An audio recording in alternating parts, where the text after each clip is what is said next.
Mesdames, Mesdemoiselles, Messieurs, bonjour, bienvenue dans la quotidienne des marchés du jeudi 30 juin 2016. Wall Street a fini en hausse. Ses trois principaux indices ont repris près de la moitié de la valeur qu'ils avaient perdue suite au contre-coup du vote britannique en faveur d'une sortie de l'Union européenne. Le Dow Jones a progressé de 1,64%, le S&P 500 de 1,7% et le Nasdaq a également progressé de 1,86%.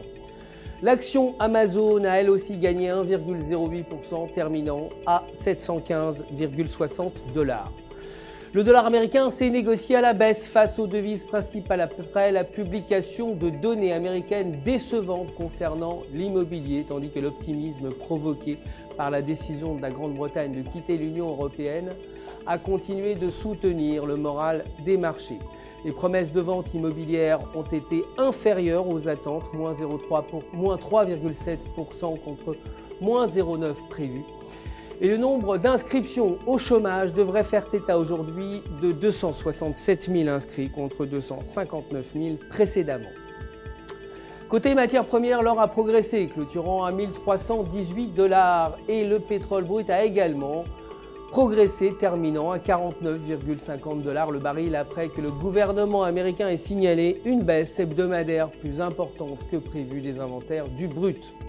Côté devises, l'euro s'est apprécié face au dollar américain tandis que les inquiétudes concernant la décision britannique de quitter l'Union européenne s'apaisent.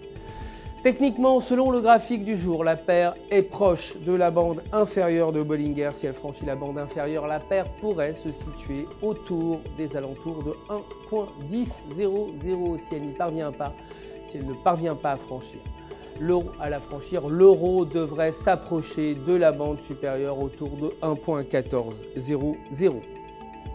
La livre sterling a fini en hausse face au dollar après que les marchés retrouve le goût du risque et du profit. Techniquement, selon le graphique de 1 heure, la paire se situe de nouveau au-dessus de la ligne de tendance haussière et si elle se maintient ainsi, la paire pourrait progresser autour de 1,3300. Si elle baisse en dessous de la ligne, elle pourrait reculer autour de 1,3300. C'est fini, merci de votre attention. Je vous retrouverai très bientôt pour la suite des actualités des marchés du FX. D'ici là, restez en notre compagnie sur www.ufx.com pour tous vos besoins de trading. Vous le savez, un conseiller personnel est là pour répondre si vous avez des questions. TQFX se joint à moi pour vous souhaiter une excellente journée de trading.